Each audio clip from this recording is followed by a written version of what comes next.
You know, Tony, I just wanted to stop and talk about this amazing cable rail. I'll tell you what, it really is beautiful. But you know, it's about $150 a foot for this product. You could have done this in cedar for a third the price. Yeah, but you have some pluses and minuses to cedar versus this amazing cable rail. Yes, cedar's a lot cheaper, but you have to maintain it. You either have to paint it or stain it, especially in this environment. This product right here, you don't have to do hardly any maintenance except keep it clean. I would say this is worth every penny.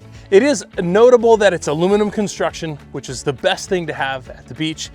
It does not obstruct your view at all, but I'll tell you what, installation of this product is advanced. It's not for your everyday weekend warrior. If you've got an amazing view on your deck, cable rail is definitely something to look into. I agree with that.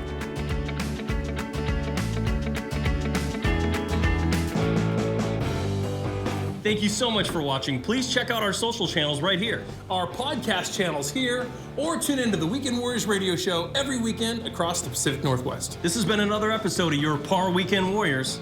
We'll see you next time.